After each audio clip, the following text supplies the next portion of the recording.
Hello दोस्तों, मैं आलोक उत्पल। स्वागत है आप लोगों का राज इकोनॉमिक्स एंड कॉमर्स क्लासेस में।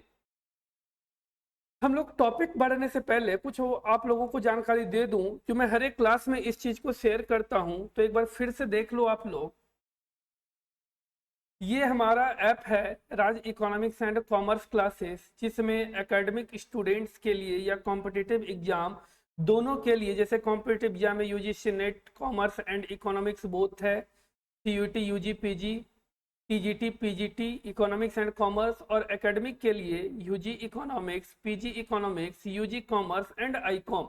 इतने सारे कोर्सेस अवेलेबल हैं। अभी कुछ दिनों के लिए आपका अराउंड आपका लगभग 50% के आसपास अभी डिस्काउंट चला, जो कुछ दिनों के लिए ही अवेलेबल है।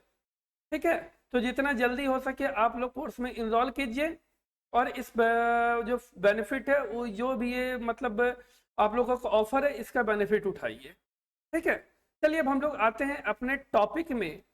हम लोग डिस्कस कर रहे थे बिजनेस इन्वायरमेंट। बिजनेस इन्वायरमेंट में हम लोगों ने अभी तक concept and elements of business environment पढ़ा, उसके बाद इकोनॉमिक सिस्टम के बारे में पढ़ा। मैं आज आप लोगों को इकोनॉमिक प्लानिंग के बारे में बताने जा रहा हूं। ठीक है, तो आज का जो हमारा टॉपिक है इकोनॉमिक प्लानिंग। चलिए स्टार्ट करते हैं। इकोनॉमिक प्लानिंग होता क्या है? ठीक है, तो इकोनॉमिक प्लानिंग, हम जब बात करते हैं इकोनॉमिक प्लानिंग की, तो किसी भी एक इकोनॉमी के लिए प्लान करना इकोनॉमिक प्लानिंग कहलाता है। और डिटेल में क्या जान सकते हैं हम लोग? तो कह सकते हैं जो भी हमारा इकोनॉमी है उसको आगे डेवलप कैसे किया जाए, आगे के लिए जो उसमें डेवलपमेंट के लिए क्या क्या काम किया जाना चाहिए, इस चीज के लिए जो भी हम लोग प्लान करेंगे इकोनॉमी के लिए, क्या कहलाएगा? हमारा इकोनॉमिक प्लानिंग कहलाएगा। हमारा जनरली जो इकोनॉमी की इल्स होते हैं, जो भी वीकनेसेस होते हैं इकोनॉमी के, उसको दूर करने के लिए जो भी प्लानिंग की जाती है उसको हम लोग इकोनॉमिक प्लानिंग कहते हैं। उम्मीद है क्लियर हो गई है। ठीक है, देखिए अभी इंडिया में भी इकोनॉमिक प्लानिंग अभी भी होते आ रही है, बट इंडिया में ये आइडिया आया कहां से कि हमारी इकोनॉमी की भी प्लानिंग होनी चाहिए। ठीक है, तो जब हम लोग बात करते हैं प्री इंडिपेंडेंट डेज की, तो एक हमारे पास डिप्रेशन आया था, ग्रेट एग्रीकल्चर डिप्रेशन 1929 से 1933 में। इस समय हमारी कंट्री की स्थिति बहुत ज्यादा बद से बदतर हो गई थी। क्योंकि उस समय ना आगे का कोई फ्यूचर प्लानिंग था, बस जैसे चल रहा इकोनॉमी उसी के अकॉर्डिंग चलते आ रहा था। आगे की प्लानिंग नहीं थी, फ्यूचर प्लानिंग नहीं थी, जिसके कारण कि हम लोगों को वहां पे काफी दिक्कत हुई। तो इसी चीज से सबक लेते हुए उस समय के उस समय एक आइडिया जनरेट हुआ कि इकोनॉमिक के लिए हमारी फ्यूचर प्लानिंग होनी होनी चाहिए, फ्यूचर प्लानिंग, जिससे कि इकोनॉमिक प्लानिंग उभर के सामने आया। क्लियर है? यहां तक क्लियर है? इंट्रोडक्शन क्या है, एकदम बिगिनिंग कहां से हुआ, हमारा स्टार्ट कहां से हुआ है। ठीक है, अब एक एक करके आते हैं कि एग्जैक्ट में हमारी इकोनॉमिक के लिए प्लानिंग। देखिए आइडिया तो आ गया था 1929 और 19 आफ्टर 1933। ठीक है, बट जो मेन आइडिया, तो जब उस चीज को बोल सकते हो, जब ऑफिशियल वेज में उसको लाया गया, ठीक है, तो फर्स्ट जो पॉइंट आउट किया गया था इकोनॉमिक प्लानिंग के लिए, वो था हमारा 1934 में। और इसके जो पॉइनर थे, ठीक है, वो थे एम विश्वेश्वरैया, एक इंजीनियर एडमिनिस्ट्रेटर थे। ठीक है, इन्होंने बताया कि इकोनॉमिक प्लानिंग कैसे करना है, क्यों करना है। उन्होंने इसके लिए एक बुक लिखा, प्लान्ड इकोनॉमी फॉर इंडिया, जो 1934 में पब्लिश होता है। और इन्होंने इसी बुक में एक 5 ईयर प्लान को प्रपोज किया था। तो जो फर्स्ट पॉइंटर माना जाता है इकोनॉमिक प्लानिंग के लिए इंडिया में, वो एम विश्वेश्वरैया को माना जाता है। जिनका बुक था प्लान्ड इकोनॉमी फॉर इंडिया, जो पब्लिश हुआ था आपका 1934 में। ये सब पॉइंट जो आपको याद रखने की जरूरत है कोई भी कॉम्पिटेटिव एग्जाम के लिए, चाहे नेट हो चाहे जेट हो, जो भी सेट वगैरह हो सभी के लिए, ठीक है, जितने भी सेट आते हैं। अब सेकंड आते हैं हम लोग, ये बहुत दिनों तक इनका इम्प्लीमेंट नहीं हुआ, इनका जो आइडिया था, बट 1938 में फिर से एक कमिटी बनी, नेशनल प्लानिंग कमेटी, जिसके चेयरमैन थे पंडित जवाहरलाल नेहरू। उन्होंने इकोनॉमिक डेवलपमेंट के लिए एक प्लान तैयार किया, एक प्लान को प्रिपेयर किया कि कैसे इकोनॉमी को डेवलप किया जाए। उसमें एक टास्क और फॉर्मूला तैयार किया, एक स्कीम तैयार किया, जिसमें पॉवर्टी के प्रॉब्लम को कैसे सॉल्व किया जाए, नेशनल डिफेंस या अनएम्प्लॉयमेंट को प्रॉब्लम को कैसे सॉल्व किया जाए, या फिर इकोनॉमी को रिजेनरेट कैसे किया जाए। इसके लिए उन्होंने पूरा एक फॉर्मूला तैयार किया, जिसको फॉर्मुलेटिव जो कॉम्प्रिहेंसिव स्कीम है नेशनल प्लानिंग के लिए, वो पूरा तैयार किया। जवाहरलाल नेहरू ने अपने चेयरमैन में एक कमेटी बना के, नेशनल प्लानिंग कमेटी। बट ये जो कमेटी थी ना, बहुत ज्यादा दिनों तक नहीं चल पाई, ठीक है। इसके पीछे मेन रीजन था कि जस्ट आफ्टर 38 सेकेंड तो आपका सितंबर 1939 में वर्ल्ड वॉर 2 जो हो गया, स्टार्ट हो गया, जिसके कारण कि अब वो कंडीशन नहीं था कि इस प्लान को आगे ले जाया जाए, जिसके कारण कि इसको यहीं पे पोस्टपोन्ड कर देना पड़ा, ठीक है। तो इस आइडिया को भी बहुत ज्यादा आगे नहीं ले जाया जा सका।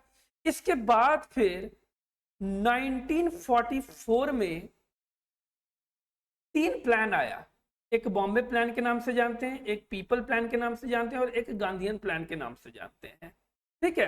तो 1940 के आसपास बॉम्बे प्लान बनाया गया। ये ऑफिशियली इसमें जो वो डिस्कशन जो स्टार्ट हो गया था 1940 के समय से स्टार्ट हो गया था। और इस बॉम्बे प्लान को जो प्रिपेयर कर रहे थे वो इंडियन कैपिटलिस्ट, जो बड़े बड़े 8 इंडस्ट्रियल कैपिटलिस्ट थे, ठीक है, 8 इंडस्ट्रियल कैपिटलिस्ट थे, जो उन्होंने इसके बारे में डिस्कस किया, जो बॉम्बे प्लान के नाम से जाना जाता है, ठीक है। इसी का अल्टरनेटिव एक 1944 में एक और प्लान आया, जो एमएन रॉय लेकर आए। ये आपका था, नाम कहलाता है इनका पीपल्स प्लान।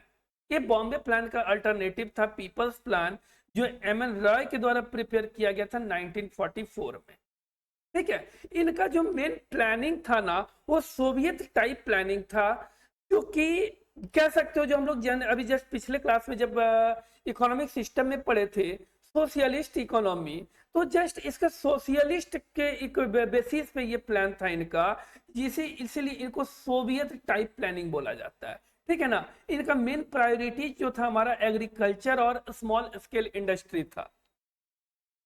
अब इन्होंने इसी के बेसिस पे प्लान तैयार किया, जो पीपल प्लान्स के नाम से जानते हैं। इसी समय एक और प्लान तैयार हुआ, जो गांधीयन प्लान के नाम से जाना जाता है, और इसको जो ऑथर्ड करने वाले थे एसएन अग्रवाल थे 1944 में। इनका भी जो मेन प्रायोरिटीज था small unit production and agriculture, ठीक है। अब यहां तक हम लोग को डेट याद है। आइडिया कब से आया, तो आफ्टर 1923 एंड 1933, जब ग्रेट एग्रीकल्चर डिप्रेशन उसके बाद आया। 19 जो ऑफिशियल आया ये आपका 19 था, जो फर्स्ट पॉइंट, जो आइडिया तो आ गया था, बट उसको ऑफिशियली किसने लिखा था, तो 1934 में एम विश्वेश्वरैया ने बताया इसके बारे में। फिर 1938 में नेशनल प्लानिंग कमेटी बनी जवाहरलाल नेहरू के चेयरमैनशिप में। फिर 1944 में अलग अलग प्लान आया, Bombay plan, Gandhian plan, people's plan, ठीक है।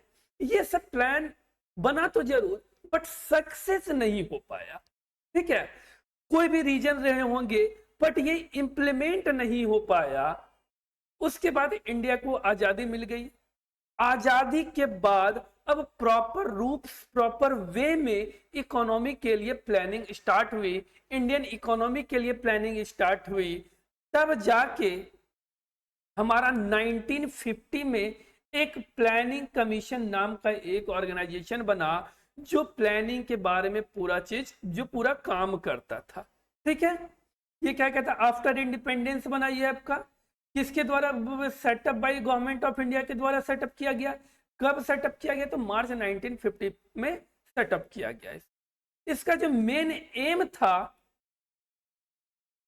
कि make an assessment of material capital and human resource of country, मतलब जो कंट्री में जो मटेरियल हो, चाहे कैपिटल हो, चाहे ह्यूमन रिसोर्स हो, ठीक है, इसके लिए इफिशिएंट यूटिलाइज इसको कैसे की जाए, उसके लिए प्लानिंग करना, प्रायोरिटीज को डिटरमाइन करना कि कौन सा सेक्टर हमारे लिए प्रायोरिटीज में है, फर्स्ट प्रायोरिटीज किसको दी जाए, उसके बाद डिफरेंट स्टेजेस को डिफाइन करना, कौन सा स्टेज कब कंप्लीट होगा, तो ये प्लान स्टार्ट करेंगे, तो हम पूरा एक फेज वाइज हम पूरा स्टेज में डिवाइड कर दिए इकोनॉमी को, और उसके बाद कौन कौन सा ऐसा फैक्टर्स है जो इकोनॉमिक डेवलपमेंट के लिए काम होगा, उसको आइडेंटिफाई करना, यह प्लानिंग कमीशन का काम था। ठीक है, इसी के लिए प्लानिंग कमीशन को जनरली बनाया गया था, इंस्ट्रक्शन था प्लानिंग कमीशन का। उसके बाद ऑब्जेक्टिव क्या थे प्लानिंग कमीशन की, तो देखिए ऑब्जेक्टिव किस उद्देश्य से प्लानिंग कमीशन को बनाया गया, तो फर्स्ट है इकोनॉमिक डेवलपमेंट। जब जनरली इंडिया जब आजाद हुआ था, जब हमारी कंट्री आजाद हुआ था हमारा कंट्री, तो उस समय हमारी जो इकोनॉमिक थी बहुत खस्ता हाल में था कह सकते हैं, क्योंकि सारे के सारे जो इकोनॉमी में जो भी थे अंग्रेज लूट के चले गए थे।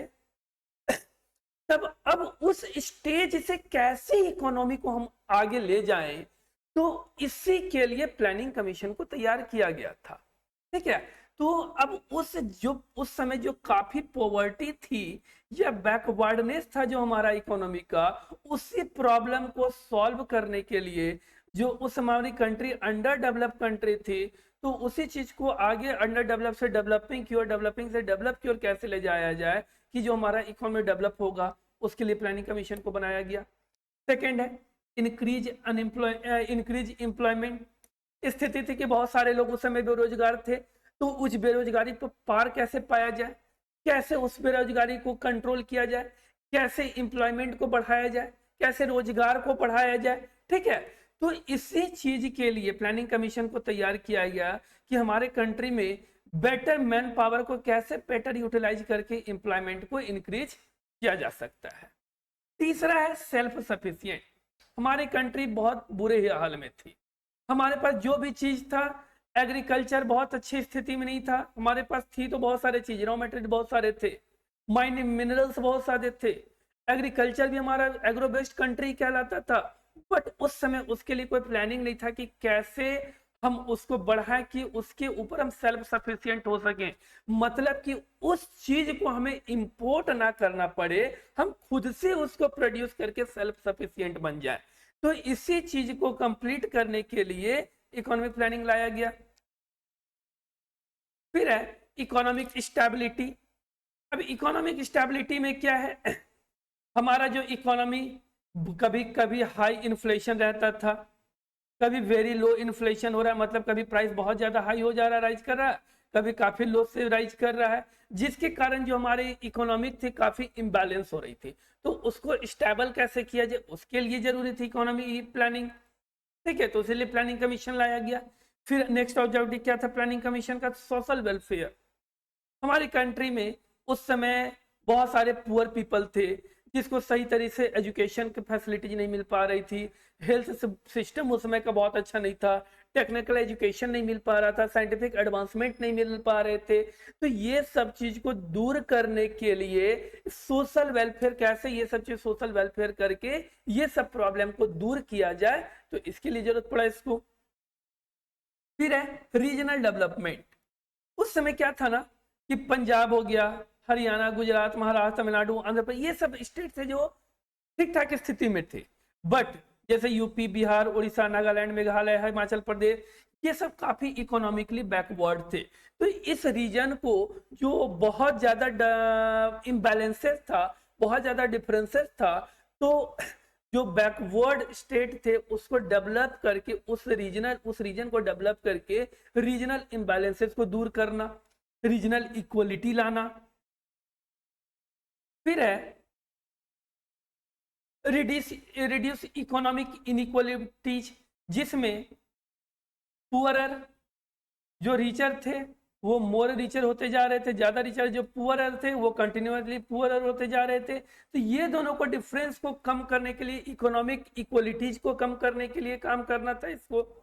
फिर मेन था सोशल जस्टिस, जो पुअरेस्ट सेक्शन ऑफ दी जो सोसाइटी है, ठीक है, इसमें सबसे ज्यादा प्रॉब्लम था डिस्ट्रीब्यूशन ऑफ इनकम बेस, जो वेरी अनइक्वल था, बहुत ज्यादा अनइक्वल था। उस इनइक्वलिटीज को कैसे दूर किया जाए, तो उसके लिए काम किया गया। एंड लास्ट फिर increase and social standard, increasing standard of living. तो स्टैंडर्ड ऑफ लिविंग कैसे इंक्रीज होगा पीपल का, कंट्री का, तो पहले पर कैपिटा इनकम को इंक्रीज करना, प्राइस स्टेबिलिटी, इक्वल डिस्ट्रीब्यूशन, ये सब सारी चीजें हैं जिसपे स्टैंडर्ड लिविंग डिपेंड करता है। तो ये सब चीज यदि बेटर कर सके तो हमारा स्टैंडर्ड ऑफ लिविंग इंक्रीज होगा। तो इसके लिए प्लानिंग कमीशन काम करते थे, ठीक है। तो ये सब कुछ ऑब्जेक्टिव थे प्लानिंग कमीशन के। यहां तक कोई डाउट, क्लियर है यहां तक? चलिए आगे बढ़ते हैं। जो प्लानिंग कमीशन था हमारा 15 मार्च 95 को सेटअप किया गया था, जिसके फर्स्ट चेयरमैन थे पंडित जवाहरलाल नेहरू, ठीक है। अब इसमें कितने मेंबर्स थे, तो जो कंपोज किया गया था जिसमें 8 मेंबर जो प्राइम मिनिस्टर थे। ये हमें प्लानिंग कमीशन के जो प्राइम मिनिस्टर होते हैं, वो जो प्लानिंग कमीशन के जो चेयरमैन होते हैं हमेशा प्राइम मिनिस्टर होते हैं। तो फर्स्ट प्राइम मिनिस्टर थे जवाहरलाल नेहरू, तो उसमें प्राइम मिनिस्टर हुए थे तो वो चेयरमैन थे। तो जैसे जैसे जो प्राइम मिनिस्टर आते गए उस समय चेयरमैन चेंज होते चला गया। फिर है the next full time members, जिसमें डेप्टी चेयरमैन भी इंक्लूडेड था। एक तो हो गए हमारे चेयरमैन एक, ठीक है। फिर फुल टाइम जो मेंबर थे वो टोटल थे 4। अब एक मिनिस्ट्री ऑफ प्लानिंग से, एक मिनिस्टर ऑफ डिफेंस और एक मिनिस्टर ऑफ फाइनेंस, ये टोटल 3 होके टोटल 8 मेंबर प्रपोज किए गए प्लानिंग कमीशन को, कि ये सब मिलके ये सारे मिलके प्लानिंग कमीशन पे काम करते थे। क्लियर है? तो पहली बात कब आया? 15 मार्च 1950, 15 मार्च 1955। किसके उस समय के चेयरमैन कौन थे? तो पंडित जवाहरलाल नेहरू। कितने मेंबर्स होते थे? तो 8 मेंबर्स होते थे, जिसमें चेयरमैन प्राइम मिनिस्टर होते हैं। Full time member including deputy chairman total 4, एक मिनिस्ट्री ऑफ प्लानिंग, एक मिनिस्ट्री ऑफ फाइनेंस और एक ministry of defence, total 8 member थे इसमें। अब है main function of planning commission. Function क्या था प्लानिंग कमीशन, किस चीज के लिए काम करता था? तो पहला है make real assessment of various resources and investigate into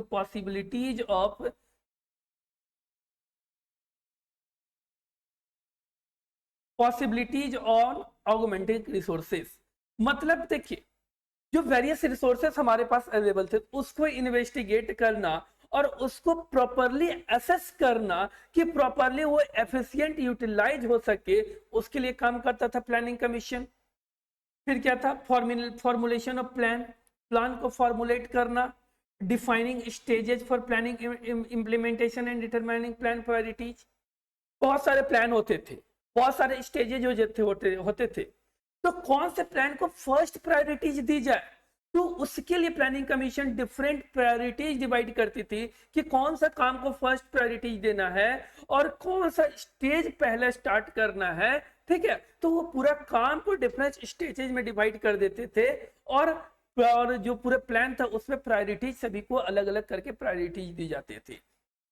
फिर है identify factors regarding economic growth and determining condition for successful implementation. अब जो वो प्लान था, प्लान कैसे सक्सेसफुल होगा, तो उसके लिए जो भी फैक्टर्स उसमें इन्वॉल्व थे इकोनॉमिक ग्रोथ के लिए, वो सारे कंडीशन को डिटरमाइन करके उसको सक्सेसफुली इंप्लीमेंट करना प्लानिंग कमीशन का काम था। फिर है प्रत्येक स्टेज ऑफ प्लानिंग जो प्रोसेस था उसके लिए क्या क्या प्लान किया जाए उसको डिटरमाइन करना, मेकिंग पीरियोडिक असेसमेंट, समय समय पे असेस करते रहना कि प्लानिंग हमारा सही से चल रहा है क्या नहीं चल रहा है, उसके लिए पीरियोडिक असेसमेंट ऑर्गेनाइज करना। तो ये सब कुछ फंक्शंस थे जो प्लानिंग कमीशन काम करते थे। क्लियर है यहां तक? फिर आता है national development council. National development council एक, ये क्या था, तो national forum of economic, highest national forum of economic planning. Economic planning के लिए हाईएस्ट नेशनल फोरम था, जो कि 6 अगस्त 1952 को ये इस्टेब्लिश किया गया था। ठीक है, ये एनडीसी जो नेशनल डेवलपमेंट काउंसिल जो है, ये सेंट्रल और स्टेट गवर्नमेंट एक साथ मिलके कोई भी डिसीजन को अप्रूव करना, कोई प्लानिंग को अप्रूव करना इनका काम था। तो फिर से समझिए नेशनल डेवलपमेंट कमेटी क्या है। तो जो सेंट्रल और स्टेट गवर्नमेंट दोनों मिलकर एक साथ आती थी और जो भी डिसीजन लिया जाता, जो प्लान लिया जाता था, उसको अप्रूव करना तो किसके द्वारा डिसीजन लिया जाता था? प्लानिंग कमीशन के द्वारा। ठीक है, तो जो भी डिसीजन लिया गया उसमें स्टेट गवर्नमेंट और सेंट्रल गवर्नमेंट मिलके उस काम को पूरा उस पर अप्रूव करती थी उसको। एनडीसी कब आया? तो 6 अगस्त 1952। क्लियर है यहां तक? अब एनडीसी में कौन कौन थे मेंबर्स? तो एक prime minister of India, all state of chief minister and members of planning commission. देखिए, मेंबर्स ऑफ प्लानिंग कमीशन में तो ऑलरेडी इंक्लूडेड है prime minister of India, but अलग से यहाँ पे लिख दिया गया है बचे हुए जो 7 मेंबर्स होंगे वो होंगे, और ऑल स्टेट जो चीफ मिनिस्टर होंगे वो सब मिलके एनडीसी में, सब मतलब एनडीसी जब होते थे तो उस काउंसिल में लोग डिसीजन लेते थे। ठीक है, ये सर किस तरह की काउंसिल है? तो इसको हम लोग एडवाइजरी काउंसिल कहते हैं, क्योंकि ये एडवाइस देता था कि कैसे काम करना है, इसलिए हम लोग एडवाइजरी काउंसिल बोलेंगे इसको। फिर है इसका फंक्शंस क्या क्या था?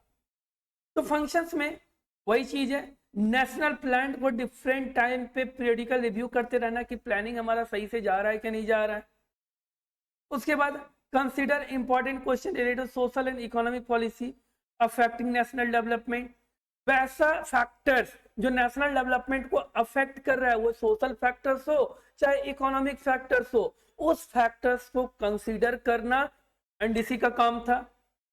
रिकमेंडेशन वेरियस मेजर्स, अब ये रिकमेंड करता था कि नेशनल प्लान के लिए टारगेट क्या रहना चाहिए और उस एम को अचीव कैसे किया जाए, उसके लिए वेरियस रिकमेंडेशन दिया जाता था एनडीसी के द्वारा।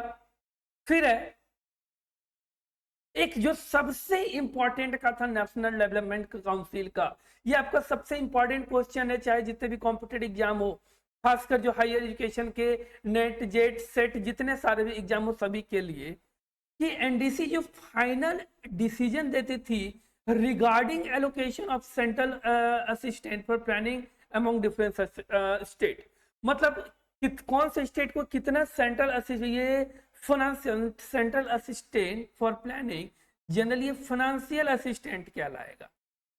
ठीक है ना, कि कितना फाइनेंशियल असिस्टेंट प्रोवाइड करना है डिफरेंट स्टेट को, तो इस चीज पे वो फाइनल अप्रूवल देती थी। और ये जो फॉर्मूला तैयार किया गया था इसको गॉडगिल फॉर्मूला बोला जाता है, और इसी के बेसिस पे जो ट्रांसफर किया जाता था असिस्टेंट वो एनडीसी अप्रूव करती थी, इसी गॉडगिल फॉर्मूला के बेसिस। ठीक है, तो गॉडगिल फॉर्मूला किस लिए है? तो सेंट्रल गवर्नमेंट कितना फंड एलोकेट करेगी स्टेट गवर्नमेंट को, उसके लिए जो असिस्टेंट कितना प्रोवाइड करेगी, उसी गॉडगिल फॉर्मूला पे उसको फॉर्मुलेट किया जाता था, कैलकुलेट किया जाता था, एलोकेट किया जाता था, और जिसमें फाइनली एनडीसी अप्रूव करते थे।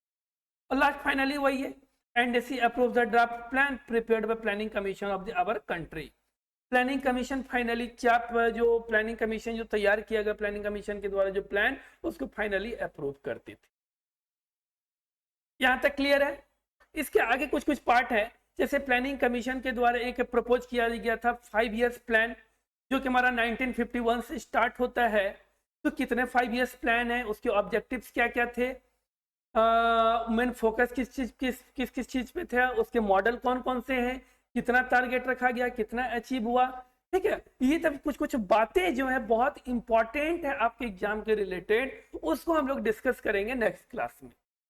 एक चीज और बता दूं, मैं बार बार बोला था प्लानिंग कमीशन था ये इसलिए क्योंकि अब जो है प्लानिंग कमीशन को रिमूव ये हटा दिया गया है, एबॉलिश कर दिया गया, उसके जगह 2014 में नीति आयोग उसकी जगह पे आ गया है।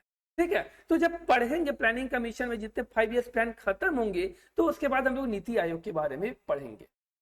ठीक है, तो आज भर के लिए इतना ही रखते हैं हम लोग। इसका आगे जो भी आप लोगों का प्रॉब्लम है आराम से खुल के हमारे सामने पर अपने पक्ष रखिए, क्या दिक्कत है नहीं है, मैं उसका रिप्लाई करूंगा और आगे जो भी दिक्कत होती है ठीक है मैं इसको सॉल्व करूंगा। फिलहाल उम्मीद है आप लोगों को ये समझ में आया होगा, और यदि ठीक है फिर भी जो नहीं समझ में तो मैं बोल ही चुका हूं। आज भर इतना ही रखा जाए। Thank you.